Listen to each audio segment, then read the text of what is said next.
শুভেচ্ছা সবাইকে। বর্তমানে যে ট্রেন্ড চলতেছে সেটা হচ্ছে শিক্ষককে লাঞ্ছিত করা হচ্ছে কেন, শিক্ষার্থীরা শিক্ষককে কেন লাঞ্ছিত করছে। এই ট্রেন্ড নিয়ে যখন বহু আলোচনা সমালোচনা পক্ষে বিপক্ষে কথা হচ্ছে, তখন আমিও দুটো কথা বলার জন্য বসলাম। আপনারা খেয়াল করে দেখবেন শিক্ষার্থীরা কাকে লাঞ্ছিত করছে। এমন শিক্ষককে যার রাজনৈতিক পরিচয় আছে। বেশিরভাগ শিক্ষকের রাজনৈতিক পরিচয় আছে, যাদেরকে লাঞ্ছিত করা হচ্ছে। আমি মনে করি এখানে কোনো শিক্ষককে লাঞ্ছিত করা হচ্ছে না, এখানে একজন রাজনৈতিক নেতাকে লাঞ্ছিত করা হচ্ছে।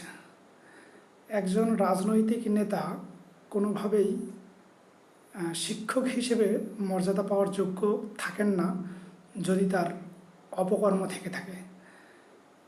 সদ্যবিদায়ী ফ্যাসিস্ট সরকারের লেজুর বৃত্তি রাজনীতি যারা করেছে, সে শিক্ষক হোক আর অন্য কেউ, সবারই কিছু না কিছু রাজনৈতিক অপকর্ম আছে। সেক্ষেত্রে একজন রাজনৈতিক অপকর্মকারী ব্যক্তিকে লাঞ্ছিত করলে আমি দোষের কিছু দেখি না। এখানে আরেকটা বিষয় খেয়াল করবেন, জাফর ইকবাল সাহেবও কিন্তু একজন শিক্ষক।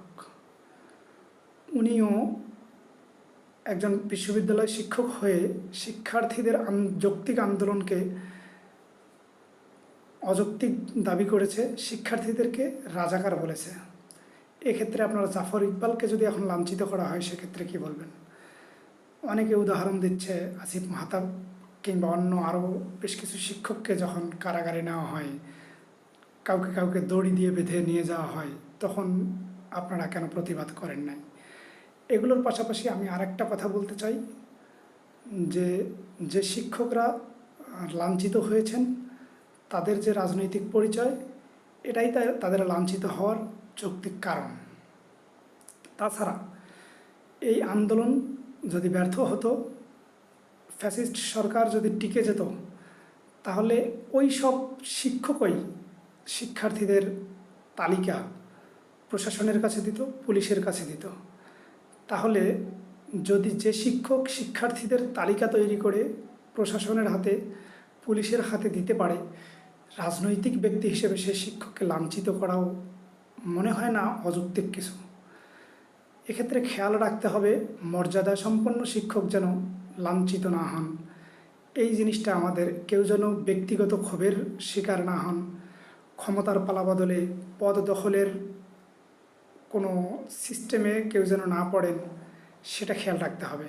কিন্তু তাই বলে ফ্যাসিস্ট সমর্থক অপকর্মকারী কোনো শিক্ষককে শিক্ষকের মর্যাদা দেওয়া যাবে না।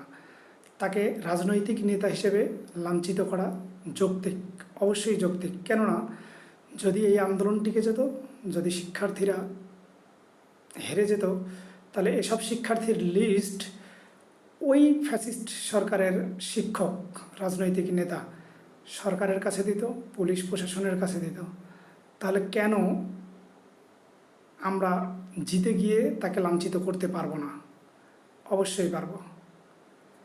তবে এ ব্যাপারে মর্যাদাশীল শিক্ষকদের সম্মান শ্রদ্ধা অবশ্যই আমাদের করতে হবে।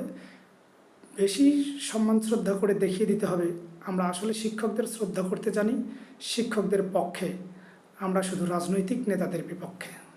ধন্যবাদ।